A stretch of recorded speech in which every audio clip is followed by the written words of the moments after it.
ഞാനും നിങ്ങളും ചെയ്യുന്നതോ പുഞ്ചിരിക്കുന്ന സദക്കയാണെന്ന് പറഞ്ഞാൽ പോലും ഒന്ന് പുഞ്ചിരിക്കാൻ കഴിയാത്ത മുഖങ്ങളുമായി നമ്മളൊക്കെ മറന്നുപോയിരിക്കുകയാണ്. റസൂലുള്ളാഹിയുടെ ഏറ്റവും വലിയ സോഷ്യൽ എഞ്ചിനീയറിംഗ് ഞാൻ കാണുന്നത്, നിങ്ങളുടെ വിഭാഗം എങ്ങനെ ഏറ്റെടുക്കുന്നു എന്ന് എനിക്ക് അറിഞ്ഞുകൂടാ. അദ്ദേഹം ആദ്യം പഠിപ്പിച്ചത് പുഞ്ചിരിക്കാനാ. ആരാരെ കാണുമ്പോൾ ഒന്ന് പുഞ്ചിരിക്കുക, പുഞ്ചിരിയോടുകൂടി നിർത്തരുത്, സലാം പറയണം എന്ന് പറഞ്ഞു.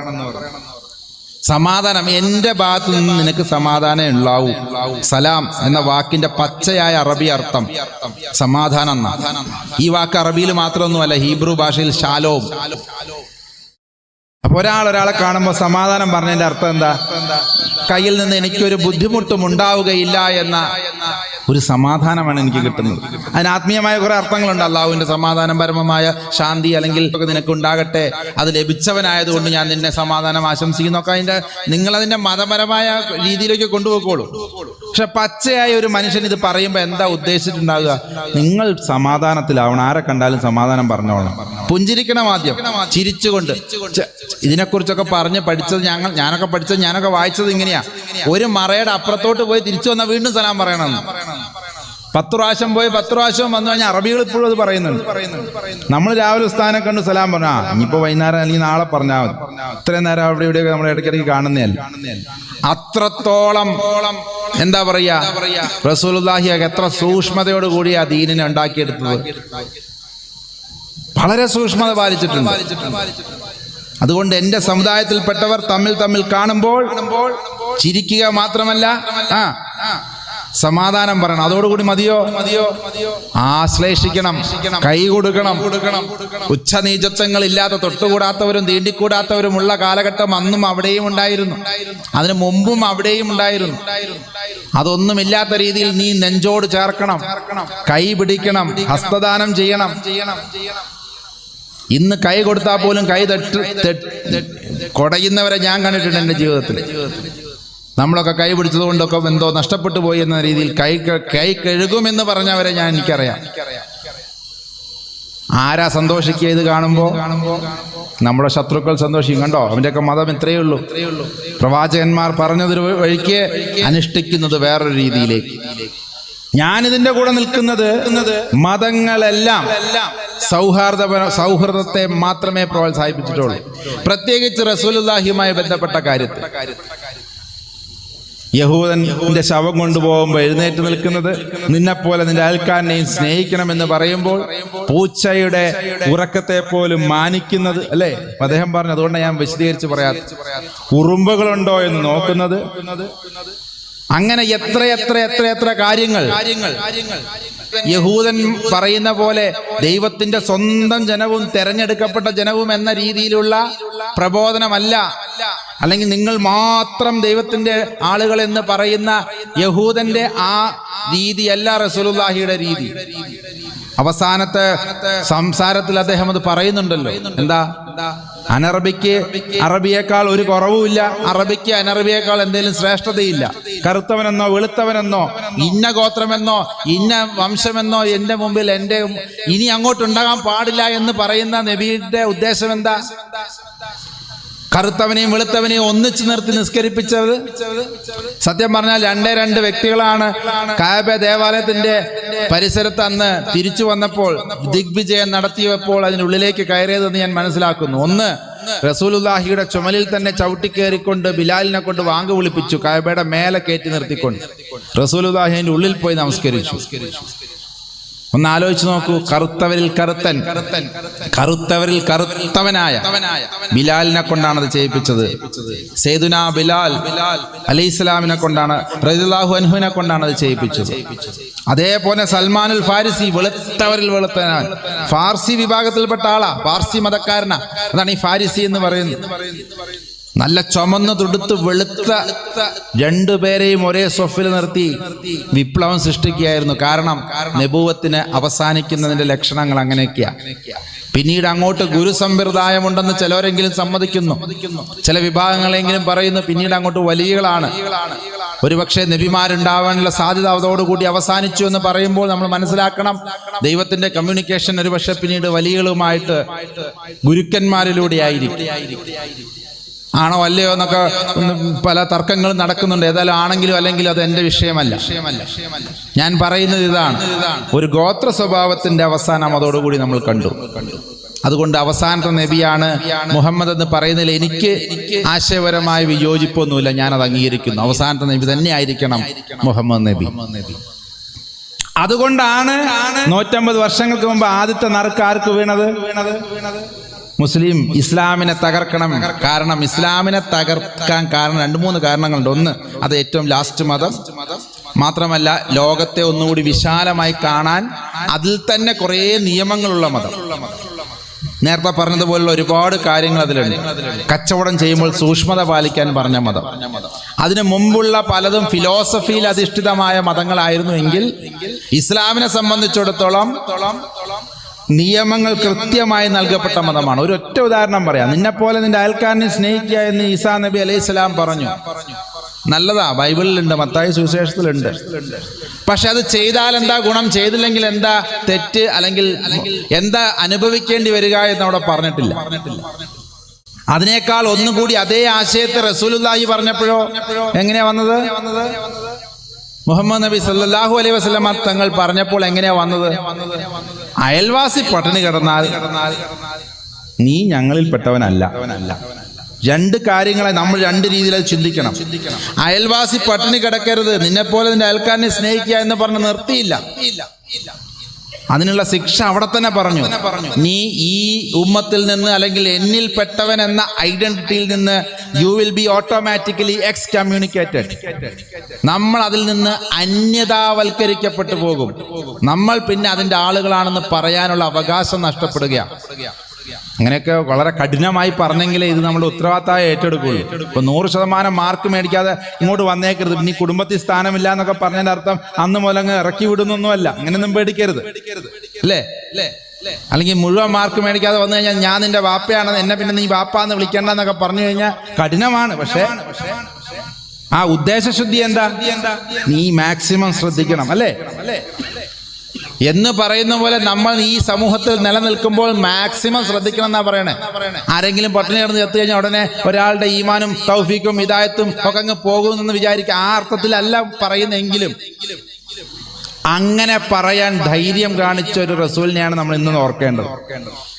അങ്ങനെ കൃത്യമായ ഓരോ കാര്യത്തിലും എവിടെ തുപ്പണം, എങ്ങനെ മൂത്രമൊഴിക്കണം എന്ന് വരെ പറയുന്ന, എങ്ങനെ ഏത് വശം ചെരിഞ്ഞു കിടക്കണം എന്ന് പറയുന്ന, തിന്നുന്നതിന് മുമ്പും കുടിക്കുന്നതിന് മുമ്പും എങ്ങനെ കഴിക്കണം, എന്ത് കഴിക്കണം എന്ന് പറഞ്ഞ കൃത്യമായ ശിക്ഷണം നൽകി അങ്ങനെ ഒരു സമൂഹം ഉദ്ഘാടനം ചെയ്ത് അതിന്റെ പരിപൂർണതയിൽ കണ്ട് അടുത്ത ആളുകൾക്ക് അതിനുള്ള ട്രെയിനിങ് കൊടുത്തതിന് ശേഷമാണ് മറ്റ് പ്രവാചകന്മാരെ പോലെ അല്ല റസൂലുള്ളാഹി വഫാത്തായത്. മറ്റ് പ്രവാചകന്മാരൊക്കെ മരിക്കുന്ന സമയത്ത് അവർക്കൊന്നും ഇങ്ങനെ ഒരു സംവിധാനം ഉദ്ഘാടനം ചെയ്തുകൊണ്ട് അല്ലെങ്കിൽ അതിങ്ങനെ സ്റ്റാർട്ട് ചെയ്ത് അതിങ്ങനെ നല്ല രീതിയിൽ പോകുന്നത് കണ്ട് സന്തോഷത്തോടു കൂടി വഫാത്താകാൻ കഴിഞ്ഞിട്ടില്ല. പക്ഷെ റസൂലുള്ളാഹിയെ സംബന്ധിച്ചിടത്തോളം അത് ഉണ്ടായിരുന്നു. അതുകൊണ്ട് ഞാനും എൻ്റെ ഉമ്മത്തും ഞാനും എൻ്റെ സഹാബത്തുമാണ് നിങ്ങൾക്ക് മാതൃക എന്ന് പറഞ്ഞു പോകാൻ ആർക്ക് കഴിഞ്ഞു? റസൂലുള്ളാഹി കഴിഞ്ഞു. അതുകൊണ്ട് പേടിക്കണ്ടേ ഇങ്ങനെയുള്ളൊരു സംവിധാനത്തിന്. ഇനി ഇത് തകർന്ന എനിക്കെന്താ കുഴപ്പം? ഞാൻ ഹിന്ദു മതത്തിലെ ആചാര്യനല്ലേ. ഞാൻ ഭയക്കുന്നത് എന്താണെന്നറിയോ? ഇത്രയും സുശക്തമായി ദൈവിക സംവിധാനത്തിന്റെ അനുഗ്രഹമുള്ള ഒരു സംവിധാനത്തെ തകർക്കുമെങ്കിൽ അതിന്റെയൊക്കെ ഒരുപാട് പുറകിൽ നിൽക്കുന്ന ഇതൊരു ഡാം പോലെയാണ്. മുല്ലപ്പെരിയാറെങ്ങാനും പൊട്ടിക്കഴിഞ്ഞാൽ പിന്നെ ആരും ഇവിടെ നിൽക്കുകയില്ല എന്ന് പറയുന്ന പോലെ ഈ സാധനം ഒന്ന് തകർന്നു കഴിഞ്ഞാൽ പിന്നെ മതങ്ങൾക്കൊന്നും ഒരു പ്രസക്തിയില്ല. ബാക്കിയുള്ളവർക്കൊന്നും ഇത്രയൊന്നും പിടിച്ചു നിൽക്കാൻ കഴിയില്ല. അത് മറ്റു മതക്കാരും കൂടി ഒന്ന് മനസ്സിലാക്കണം. കാരണം ഞങ്ങളുടെയൊക്കെ നറുക്ക് വീണിരിക്കുന്നത് 5-മതോ 6-മതോ ഒക്കെയാണ്. ഇസ്ലാം കഴിഞ്ഞാൽ തകർക്കാൻ ക്രിസ്തു മതമുണ്ട്, അത് കഴിഞ്ഞ് കഴിഞ്ഞാൽ ബുദ്ധമതമുണ്ട്, ജൈനമതമുണ്ട്. അങ്ങനെ ഒരുപാട് നാട്ടിൽ ഒരുപാട് മതങ്ങൾ കഴിഞ്ഞിട്ട് ഹിന്ദു മതത്തിന്റെ മേലോട്ട് വരുള്ളൂ. പക്ഷെ അതുവരെ സന്തോഷിച്ച് നിൽക്കാനുള്ള അവസരമില്ല എന്ന തിരിച്ചറിവിൽ നിന്നാണ് മക്കളെ ഇവിടെ വന്നു നിൽക്കുന്നത്. അറിയോ? അതുകൊണ്ട് ഒരാളും ശ്രദ്ധിക്കാതെ പോകരുത്. നിങ്ങളൊക്കെ അങ്ങ് തകർന്നു കഴിയുമ്പോൾ പിന്നെ ഞങ്ങൾ മാത്രമേ ഞങ്ങൾ സന്തോഷമായിട്ട് ഇവിടെ ജീവിച്ചോളാം, നിങ്ങളൊക്കെ ഒന്നും ഇല്ലാണ്ടാകുന്നതല്ലേ ഞങ്ങൾക്ക് സന്തോഷം എന്ന് പറഞ്ഞുകൊണ്ടിരുന്നു കഴിഞ്ഞാൽ നമുക്ക് കഴിയില്ല. ഒന്നിച്ച് നിന്ന് ഇതിനെ എതിർക്കണം. ഒന്നിച്ച് നിന്നാണ് മതം പ്രസക്തമാണെന്ന് ഞാനും നിങ്ങളും തെളിയിക്കേണ്ടത്. എൻ്റെ മതം പ്രസക്തമാണെന്ന് ഞാൻ എത്രത്തോളം തെളിയിക്കാൻ ഉദ്ദേശിക്കുന്നുവോ അത് നിങ്ങൾ പുലർത്തുന്ന കാണുമ്പോൾ നിങ്ങളെ പ്രോത്സാഹിപ്പിച്ച് നിങ്ങളുടെ കൂടെ നിന്ന് മതം പ്രസക്തമാണെന്ന് ഇത്തരം വേദികളിൽ വന്ന് പറയാൻ നിങ്ങളുടെ ഭാഷയും നിങ്ങളുടെ സംസ്കാരവും നിങ്ങളുടെ ആയത്തും ഖുറാനും ഹദീസും ഒക്കെ ഞാൻ പഠിച്ചേ പറ്റൂ. അതിനുവേണ്ടി പഠിച്ചതല്ല കേട്ടോ. 18 വയസ്സാകുമ്പോഴേക്കും 35 പ്രാവശ്യം ഖുറാനും 28 പ്രാവശ്യം ബൈബിളും വായിച്ച വ്യക്തിയാ. ഏതെങ്കിലും മതസൗഹാർദ്ദ വേദിയിൽ 4 ശ്ലോകവും 4 ആയത്തും വെച്ച് ഇനിയൊരു ജീവിതം അതുകൊണ്ട് ഉണ്ടാക്കാമെന്ന് ഉദ്ദേശിച്ചതുമല്ല എന്ന് നിങ്ങളോട് ഞാൻ നേരത്തെ പറഞ്ഞു. ഒരുപാട് പണികൾ അറിയാൻ, മറ്റു പണികൾ ചെയ്യുന്നുണ്ട്, വരുമാന മാർഗങ്ങൾ വേറെയുണ്ട്. ഒരു നേരത്തെ ഭക്ഷണത്തിന് ഇത്രയൊന്നും ബുദ്ധിമുട്ടേണ്ട കാര്യമില്ല. ഒപ്പമുള്ള കുട്ടികളെ എപ്പോൾ വേണമെങ്കിലും പിരിച്ചു വിട്ടാൽ പോകുന്ന സംവിധാനമേ ഉള്ളൂ. മനസ്സിലാക്കണം, ഇത് പറയുന്നതിന്റെ ബുദ്ധിമുട്ടൊന്ന് മനസ്സിലാക്കണം. എന്തിനാ പറയുന്നത്? അതുകൊണ്ട് ഒരു സംവിധാനം ഇങ്ങനെ തകർന്ന കാണുമ്പോൾ അവരങ്ങ് തകരട്ടെ, നമ്മുടെ അടുത്തൊക്കെ വരുമ്പോൾ നമ്മൾ അപ്പം നോക്കാം എന്ന് പറഞ്ഞിരിക്കാനുള്ള സംവിധാനങ്ങൾ ഇവിടെ ഇല്ല, അല്ലെങ്കിൽ സമയങ്ങളില്ല. കാരണം എന്താണെന്നറിയോ? ഈ ശത്രുക്കൾ വിചാരിച്ചതിലും അവർ വിചാരിച്ചത് ഇങ്ങനെ ആദ്യം ഇസ്ലാമിനെ തകർക്കാം, പിന്നെ അത് കഴിഞ്ഞ് ക്രിസ്ത്യാനിയെ തകർക്കാം, പിന്നെ ഇങ്ങനെ വരാമെന്ന് കരുതി. പക്ഷെ എന്തുകൊണ്ടോ എന്നറിയില്ല, അവർക്കൊക്കെ വലിയ അനുഗ്രഹം കിട്ടിയ ആൾക്കാർ അവരൊക്കെ. ഈ ഫേസ്ബുക്കും വാട്സപ്പും ഈ പറയുന്ന ആധുനിക സംവിധാനങ്ങളും ഒക്കെ കാണുമ്പോൾ പേടിയാ അവരർത്ഥത്തിൽ. അതിൻ്റെ അർത്ഥം എൻ്റെ കയ്യിലും ഉസ്താദിൻ്റെ കയ്യിൽ ഇരിക്കുന്ന സാധനത്തിനെ കുറ്റം പറയാന്ന് വിചാരിക്കരുത്. അല്ലെങ്കിൽ അവൻ ആ സാധനം കയ്യിലുള്ളത് കൊണ്ടാണ് ഇത് ലൈവൊക്കെ വിടുന്നത്. അതിൻ്റെ ഉപകാരമുണ്ട്. പക്ഷേ ഇതൊന്നും അറിയാതെ ഇതിനൊരു വേറൊരു സൈഡുണ്ട്. ആ സൈഡിലൂടെ എന്തുണ്ടായി എന്നറിയോ? ഇങ്ങനെ വെർട്ടിക്കൽ ആൻഡ് ലീനിയർ, ഒരു വര വരച്ചാൽ ഇങ്ങനെ വെർട്ടിക്കൽ, ഈ രീതിയിൽ ഇതിനെങ്ങനെ ഇല്ലാണ്ടാക്കാം എന്ന് അവർക്ക് ലോട്ടറി അടിച്ചു. ഇന്നിപ്പോ തകർന്നുകൊണ്ടിരിക്കുന്ന എങ്ങനെയെന്നറിയോ? ഹൊറിസോണ്ടൽ ആൻഡ് സർക്കുലർ രീതിയിലാണ്. ഹിന്ദു മതവും ക്രിസ്തു മതവും എല്ലാവരും കൂടി ഒന്നിച്ച് നശിക്കുകയാണ്. അവരൊരിക്കലും അങ്ങനെ വിചാരിച്ചില്ല. ആദ്യം ഇസ്ലാമിനെ ഇല്ലാതെയാക്കാന്നാ വിചാരിച്ചു. പക്ഷെ ഇസ്ലാമിനെ ഇല്ലാതെ വെക്കുന്നതോടൊപ്പം തന്നെ ആ കളികളിൽ ഞങ്ങളും നിങ്ങളും ക്രിസ്ത്യാനികളും ഒക്കെ കൂടി, സത്യം പറഞ്ഞ നിഷ്പക്ഷമായി പറയട്ടെ, ആരും എന്നോട് വിഷമിക്കരുത്. ക്രിസ്ത്യാനികളുടെ കാര്യമാണ് സത്യത്തിൽ അബദ്ധത്തിലായിരിക്കുന്നത്. ഇസ്ലാമിന് ഇനിയും പലയിടങ്ങളിലെങ്കിലും കുറച്ചെങ്കിലും ചില കാര്യങ്ങൾ നിലനിൽക്കുന്നുണ്ട്. പക്ഷെ ആത്മീയ സമ്പ്രദായങ്ങളുടെ ശോഷിപ്പ് ക്രിസ്ത്യൻ സംവിധാനങ്ങളിൽ ഏറ്റവും കൂടുതൽ വരുത്തി. അതിന്റെ ലക്ഷണമാണ് അമേരിക്കയിലും ലണ്ടനിലും അല്ലെങ്കിൽ അങ്ങനെയുള്ള രാജ്യങ്ങളിൽ മതം ഒരു കാലത്തുണ്ടായിരുന്ന മതമില്ലാത്ത അവസ്ഥയിലേക്ക് പോയത്. ഇപ്പൊ നമ്മൾ വിചാരിക്കുന്നത് ഞങ്ങൾ പോയി അവിടെ 4 പള്ളി വെച്ചിട്ടുണ്ട്, അതുകൊണ്ടൊന്നും ഇതേപോലെ അവർക്ക് തകർക്കാൻ അറിയാം. ഒരു 40 കൊല്ലം കൂടി കിട്ടിക്കഴിഞ്ഞാൽ ഇന്നുണ്ടായിരുന്ന ആളുകളെ മുഴുവൻ നാളെ ഇതൊന്നും വേണ്ട എന്ന് പറഞ്ഞ രീതിയിലേക്ക് ആക്കാൻ കഴിയും. നമ്മൾ സന്തോഷിക്കരുത്. ഇതൊന്നുമല്ല ഇതിനുള്ള പരിഹാര മാർഗങ്ങൾ. കൃത്യമായി മനസ്സിലാകുന്നുണ്ടെന്ന് വിചാരിക്കുന്നു. അവർ വിചാരിച്ചത് ഇങ്ങനെയാണെങ്കിൽ നടക്കുന്നത് ഇങ്ങനെയാ. എല്ലാവരും ഒരുപോലെ, നമ്മുടെയൊക്കെ മതങ്ങളിലെ അപ്രസക്തി ഒരുപോലെ ചർച്ച ചെയ്യപ്പെടുക. ഹിന്ദു മതം ചെയ്യുന്ന കുറെ വീഡിയോസ് അങ്ങോട്ടിട്ട് കൊടുക്കുമ്പോൾ മറുപക്ഷത്തു നിന്ന് ഇസ്ലാം ചെയ്ത കുറെ വീഡിയോകൾ ഇങ്ങോട്ട്. അപ്പൊ ബരാബറായി, 2 കൂട്ടർക്കും സമാധാനമായി. ഇനിയൊന്നും പറയാനില്ല. ഇനി ഇതിൽ ആരാ ഗോള് കൂടെ അടിക്കുന്നതെന്ന് മാത്രം എണ്ണിക്കൊണ്ടിരുന്നാ മതി. ഈ കളിയിലേക്ക് ആരാ മക്കളെ നമ്മൾ ഇറക്കിയത്? ഇത്തരം കളികൾ ഇവിടെ നടക്കുന്നുണ്ടെന്ന് പറയാനെങ്കിലും ഈ വേദിയിൽ നമുക്ക് കഴിയണം. അതിനുള്ള വേദി ആയിരിക്കണം ഈ സൗഹൃദ സംഗമവും മാനവ സംഗമവും. നന്നായി മാനവ സംഗമം എന്ന് പറഞ്ഞ മതസംഗമം എന്ന് പറയാതിരുന്നത് നന്നായി. മാനവരൊന്നിച്ചിരുന്നു കൊണ്ട് നമുക്ക് സൗഹൃദം പങ്കുവെക്കാൻ കഴിയാത്ത അവസ്ഥയിലേക്ക് എങ്ങനെ നമ്മൾ എത്തിപ്പെട്ടു? നേരത്തെ പറഞ്ഞതുപോലെ എമിഗ്രേഷൻ ക്ലിയറൻസിൽ മതങ്ങൾ നിൽക്കുക. ഞങ്ങളുടെ കയ്യിൽ തീവ്രവാദമില്ലേ? എൻ്റെ ഈ കാവി നിങ്ങൾ ഉദ്ദേശിക്കുന്ന കാവിയല്ലേ? എൻ്റെ താടി നിങ്ങൾ ഉദ്ദേശിക്കുന്ന താടിയല്ലേ? എൻ്റെ നിസ്കാരത്തിൽ നിങ്ങൾ ഉദ്ദേശിക്കുന്ന പോലെയല്ലേ? എൻ്റെ ഈ തൊപ്പി നിങ്ങൾ ഉദ്ദേശിക്കുന്ന പോലെയല്ലേ? എൻ്റെ രുദ്രാക്ഷം, എൻ്റെ കയ്യിലെ കെട്ട്, ഇതൊന്നും നിങ്ങൾ ഉദ്ദേശിക്കുന്ന പോലെയല്ലേ എന്നിങ്ങനെ പറയിപ്പിച്ചുകൊണ്ടിരിക്കുകയാണ് നമ്മളെ കൊണ്ട്. ആ ഒരു ഗതികേടിൽ നിന്ന് നമുക്ക് ഒന്നിച്ചു മുന്നേറണം എന്നാണ് എനിക്ക് പറയാനുള്ളത്. അതിനെന്താ ചെയ്യണ്ടേ? 150 1500 കൊല്ലം മുമ്പ് ഇവരൊക്കെ ചിട്ടയായി പ്രവർത്തിച്ചാലും തകർക്കാൻ പറ്റുന്നതല്ല ദീൻ, തകർക്കാൻ പറ്റുന്നതല്ല മതം, അതല്ല ധർമ്മം എന്ന് തെളിയിക്കേണ്ടത് ആരാ? ഞാനും നിങ്ങളും. ഖിയാമത്ത് നാളിന്റെ ലക്ഷണമൊക്കെ ആയിട്ട് അങ്ങനെ പറയാറുണ്ട് എന്ന് നമ്മളൊക്കെ ഹദീസുകളിലൊക്കെ കാണാം. ആളുകളുടെ എണ്ണം കൂടും, നമസ്കരിക്കുന്നവരുടെയൊക്കെ എണ്ണം കൂടും, പക്ഷെ നമസ്കാരം നിലനിർത്തുന്നവരുടെ എണ്ണം കുറയും. അതെന്താ ബുദ്ധിമുട്ട്? അതെന്താ വ്യത്യാസം? അല്ലെങ്കിൽ അൽ മൗനിലൊക്കെ പറയുന്നത് പോലെ ശരിയായ രീതിയിൽ നമസ്കരിക്കാതെ ശാപം മേടിച്ചു കൂട്ടുന്നവരുടെയൊക്കെ എണ്ണം കൂട്ടും. ഇതെല്ലാ മതങ്ങളെയും കുറിച്ച് ചിന്തിക്കും. നിൽക്കുന്ന അനുയായികൾ മുഴുവൻ വൈകാരികമായിട്ടാണ് മതം പിന്തുടരുന്നത്. ഈ വൈകാരികത ഓരോ മതത്തിലും കൂട്ടിക്കൂട്ടി അവരെ അക്രമ സ്വഭാവത്തിലേക്ക് തള്ളിവിട്ടുകൊണ്ട് മതമില്ലാത്തൊരു സമൂഹം പറയുന്നു, നിങ്ങളെക്കാൾ നല്ല സമൂഹം ഞങ്ങളാണ്, ഞങ്ങൾക്കൊരു ദൈവവുമില്ല, ഞങ്ങൾക്ക് ജീവിതത്തിനെ കുറിച്ചൊരു കാഴ്ചപ്പാടൊന്നുമില്ല, ഇവിടെ ജനിച്ചു നന്നായി ജീവിച്ചു, ഞങ്ങൾ മരിച്ചു പോകും. പരലോകമുണ്ടെന്നോ ഇവിടെ ആരോ പറയുന്നു, പരലോകത്തിന് വേണ്ടി മരിക്കാൻ തയ്യാറായവരെ പേടിയില്ലാത്ത കാര്യമൊക്കെ ഇവിടെ പറഞ്ഞു. നേരെ തിരിച്ച് അവർ ചോദിക്കുന്നൊരു ചോദ്യമുണ്ട്, ഈ പേടിയില്ലായ്മ കൊണ്ട് തന്നെയല്ലേ നിങ്ങൾ കൊല്ലുകയും കൊല്ലിപ്പിക്കുകയും ചെയ്യുന്നത്? അതുകൊണ്ടാണ് ഞാൻ ആ വാക്ക് നമ്മൾ പറയുമ്പോൾ പ്രബോധനത്തില് ചില കാര്യങ്ങളുടെ നന്മ മാത്രമേ നമുക്കറിയൂ. പക്ഷെ ഇതിന്റെ വിമർശനം എന്നോ കാലത്തപ്പുറത്ത് വന്നു കഴിഞ്ഞു. ഇങ്ങനെ ഒരു ചിന്താഗതി ഉള്ളത് കൊണ്ടല്ലേ കൊല്ലാനും കൊല്ലിക്കാനും പൊട്ടിത്തെറിക്കാനും ഒക്കെ നമുക്ക് കഴിയുന്നത്. നമ്മൾ എന്ത് പറയും തിരിച്ച്? ഇവിടെയാണ് നമ്മളൊക്കെ ഒന്ന് കൂട്ടായി ചിന്തിക്കേണ്ടത്. എന്താണ് മതം? എന്താണ് ദൈവം? എവിടെയാണ് നമുക്കൊക്കെ ഒന്നിച്ചിരിക്കാൻ കഴിയുന്നത്? നമ്മുടെ മക്കൾ പഠിക്കുന്നത് ഒരേ വിദ്യാലയത്തിലാണ്.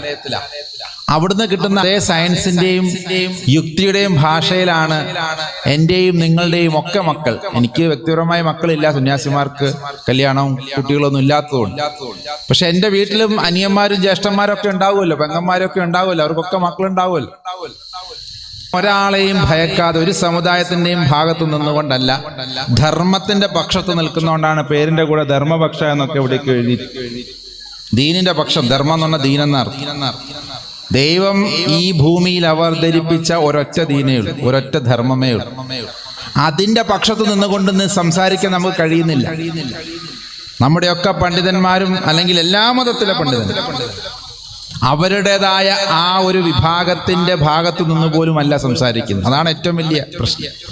അദ്വൈതികളായിട്ടുള്ള ആചാര്യന്മാർ പോലും, സന്യാസത്തിന്റെ പരമകാഷ്ഠയിലെത്തിയവർ പോലും, അല്ലെങ്കിൽ സംഘടനയെ നമ്മുടെയൊക്കെ ദീനിനെ മുന്നോട്ട് കൊണ്ടുപോകാൻ നിയോഗിക്കപ്പെട്ടവർ പോലും എവിടെയൊക്കെയോ ധർമ്മമാർഗത്തിൽ നിന്ന് വ്യതിചലിക്കുന്നത് പോലെ തോന്നി തുടങ്ങിയത് കൊണ്ടാണ് ഞാൻ നേരത്തെ ചോദിച്ചു, 44 വയസ്സ് വരെ എവിടെയായിരുന്നു, അല്ലെങ്കിൽ 41 വയസ്സ് 42 വയസ്സ് വരെ നിങ്ങളൊക്കെ എവിടെയായിരുന്നു അതിനുള്ള ഉത്തരമാണ് ഇപ്പോൾ പറഞ്ഞുകൊണ്ടിരിക്കുന്നത്.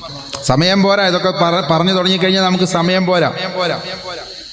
ഇനി ഒരു അരമണിക്കൂറും കൂടിയാണ് എനിക്ക് പറഞ്ഞിട്ടുള്ളത്. ഒരു പക്ഷെ അത്രയും ഞാൻ പോവില്ല.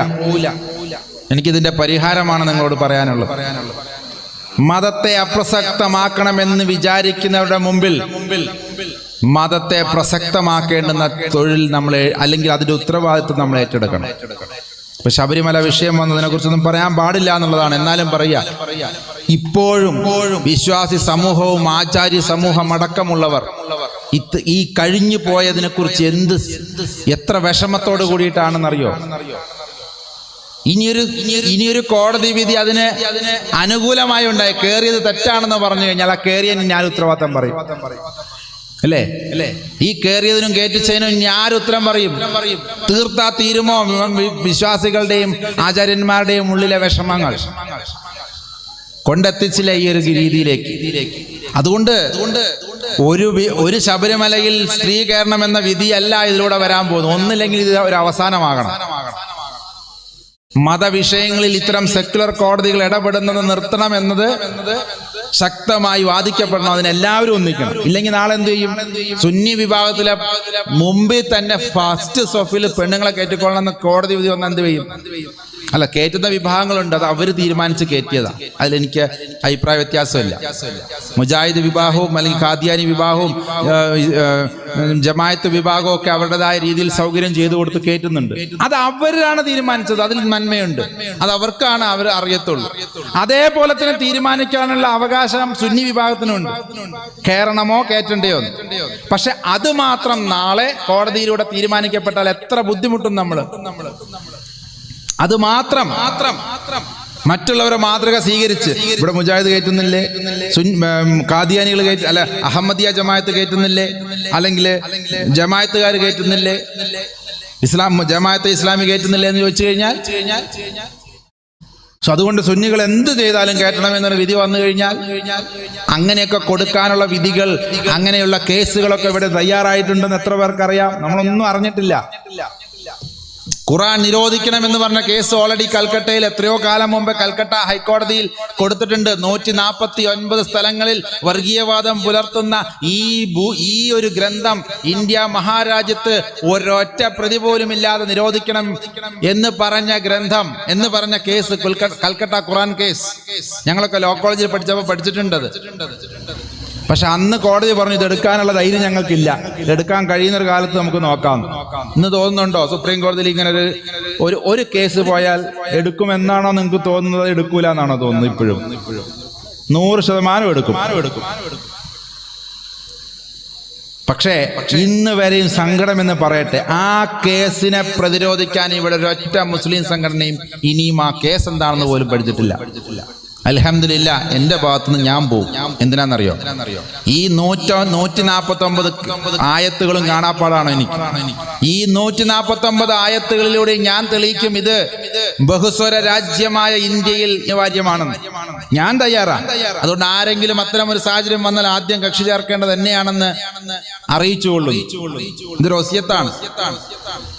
കാരണം ഞാൻ തയ്യാറായതിനെ പ്രതിരോധിക്കാൻ. കാരണം അതിൻ്റെ ഒന്നും അർത്ഥങ്ങൾ അങ്ങനെയല്ല. ഞാൻ കണ്ട ഖുറാനിൽ 35 പ്രാവശ്യം വായിച്ചപ്പോൾ എന്നോട് ഒരാൾ ചോദിച്ചു, ഈ വാചകങ്ങളൊന്നും കണ്ടില്ല? ഞാൻ പറഞ്ഞു ഇതും കണ്ടതിൽ അപ്പുറം കണ്ടിട്ടുണ്ടെന്ന്. എന്നിട്ട് എന്താ? അതിൻ്റെ ഒന്നും അർത്ഥങ്ങൾ അങ്ങനെയല്ല എന്ന് പറഞ്ഞു കൊടുക്കാൻ നമ്മളിതൊന്നും ആ രീതിയിലല്ല കൈകാര്യം ചെയ്തിട്ടുള്ളൂ.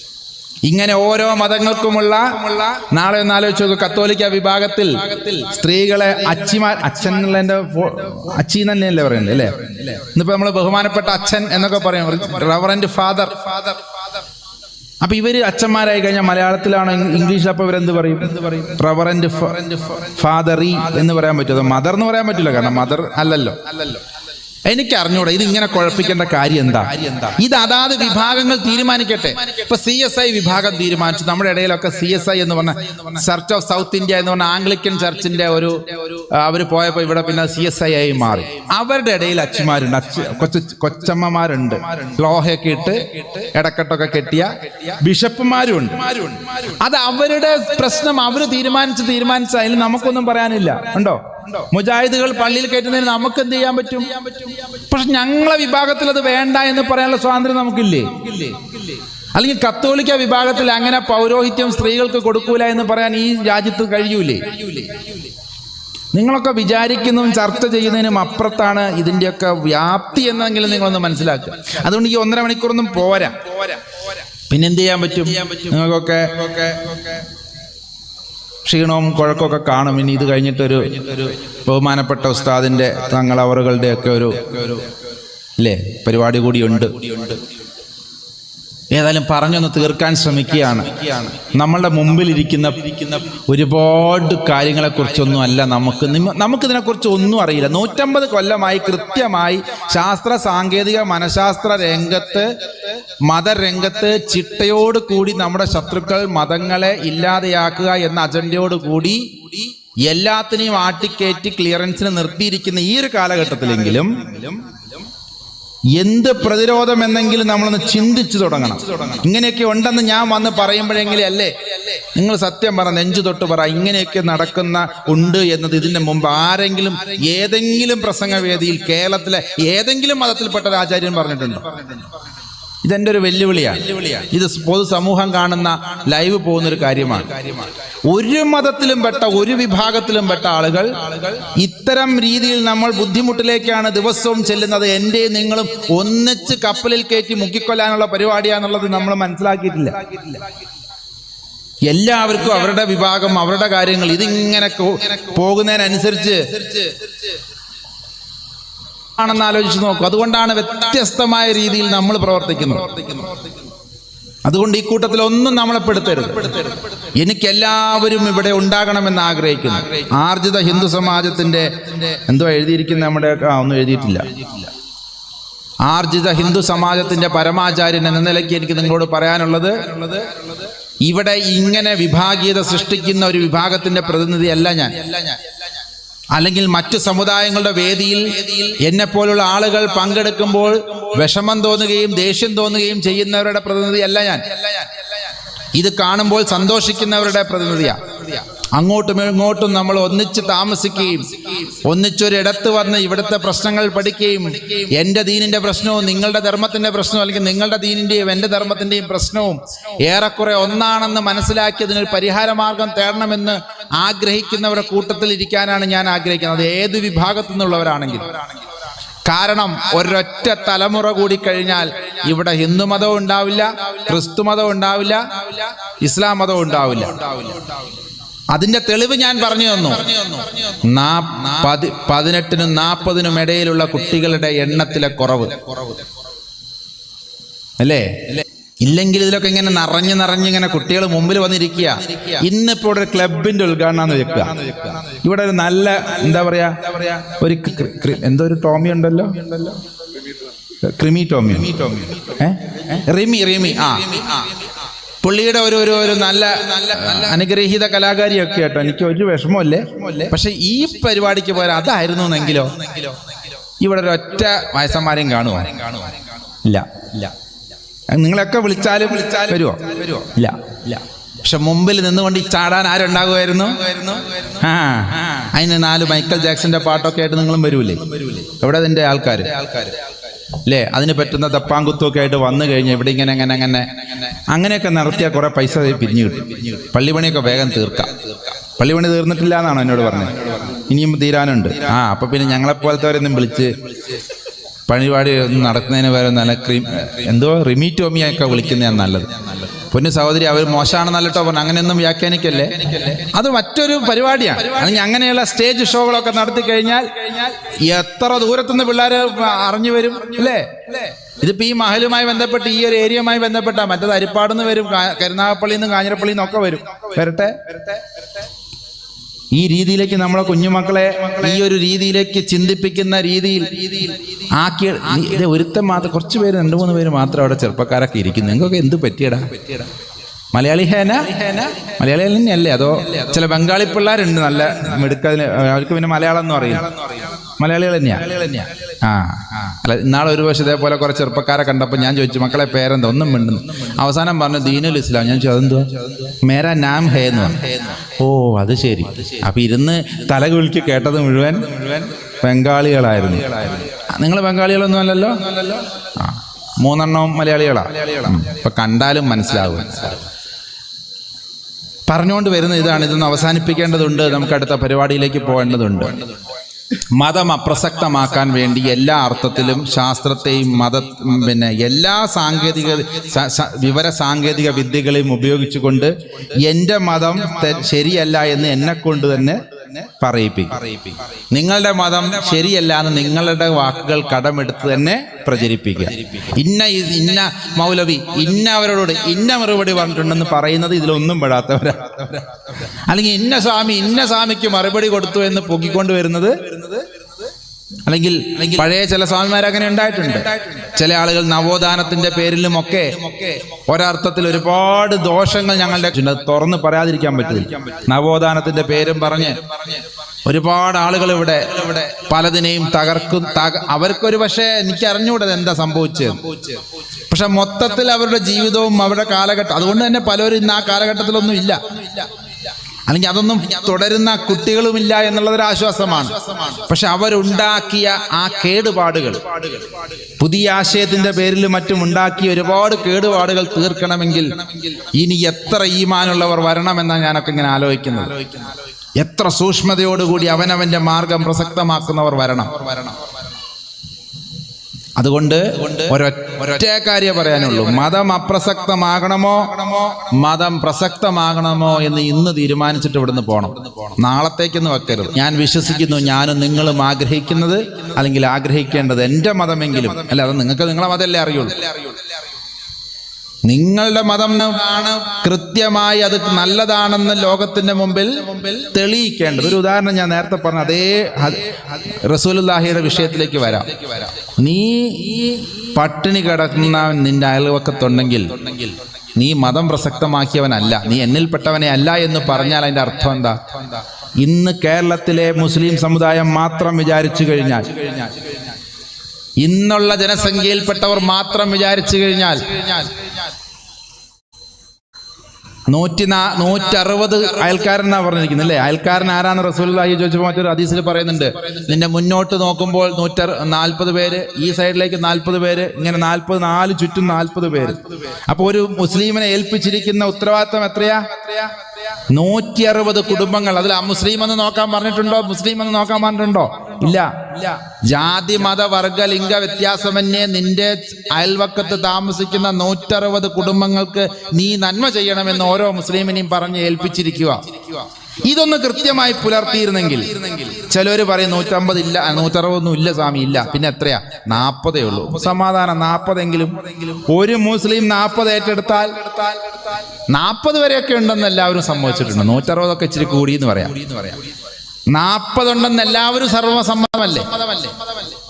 എല്ലാ ഹദീസും കൂട്ടി ക്രോഡീകരിച്ച് നോക്കുമ്പോൾ നമുക്കൊരു 40 എങ്കിലും എത്തിക്കൂടും. ഞാൻ പറയുന്നു, നിങ്ങൾ 40 വേണ്ട, 4 കുടുംബങ്ങളെ ഏറ്റെടുത്താൽ. ഒരു 0 വിലയില്ല, അതുകൊണ്ട് നമുക്ക് 40 വേണ്ട, 4 മതി. ഞാനെന്ന മുസ്ലിം അല്ലെങ്കിൽ ഞാനെന്ന ധർമ്മം അനുഷ്ഠിക്കുന്നവൻ എൻ്റെ 4 വശത്തുള്ള 4 കുടുംബങ്ങളെ ഇന്നത്തെ കേരളീയ സാഹചര്യത്തിൽ ഏറ്റെടുത്തു കഴിഞ്ഞാൽ 10 വർഷം കൊണ്ട്, അല്ല 5 വർഷം കൊണ്ട് കേരളത്തെ 10 പ്രാവശ്യം ദാരിദ്ര്യ വിമുക്തമാക്കാം. ഇവിടെ റേഷൻ ഉണ്ടാവില്ല, APL കാർഡ്, BPL കാർഡ്, ആ കാർഡ്, ഈ കാർഡ് ഒന്നും കാണുകയില്ല. ഇവിടെ ഒരു ആന്ധ്രേനെയും നമ്മൾ ആശ്രയിക്കേണ്ടി വരില്ല. പിന്നെ അവസാനം ഈ അരി വാങ്ങിയവൻ തിരിച്ചു ചോദിച്ചു, നിങ്ങൾക്ക് അങ്ങോട്ട് അരി വേണോ? ഞങ്ങൾക്ക് ധാരാളം അരിയായി. ഈ എക്കണോമിക്, ഈ റസൂലുള്ളാഹി മുന്നോട്ട് വെച്ച ഈ ഇസ്ലാമിക് എക്കണോമിയെ കുറിച്ച് ഒരു പുസ്തകം പോലും ഈ ലോകത്തിൽ എവിടെ എഴുതപ്പെട്ട ഏതെങ്കിലും യൂണിവേഴ്സിറ്റികളുണ്ടോ എന്ന് തപ്പാൻ തുടങ്ങിയിട്ട് കാര്യമായി ഉണ്ടെങ്കിൽ എന്നെ ഒന്ന് അറിയിക്കണം, എനിക്ക് കൂടുതൽ പഠിക്കാൻ. പക്ഷേ നമ്മൾ നിഷ്പക്ഷമായി ഒന്ന് ഈ ഒരു റസൂലിൽ നിന്ന് പഠിച്ചു നോക്കിയേ. ഒരാൾ വിശ്വാസിയായാൽ 4 വീടിന്റെ ഐശ്വര്യത്തിനും കാരണമായി ആ ധർമ്മം, ആ ദീൻ വിളങ്ങണമെന്ന് ആഗ്രഹിച്ചത് ഒരു തെറ്റായി പോയോ?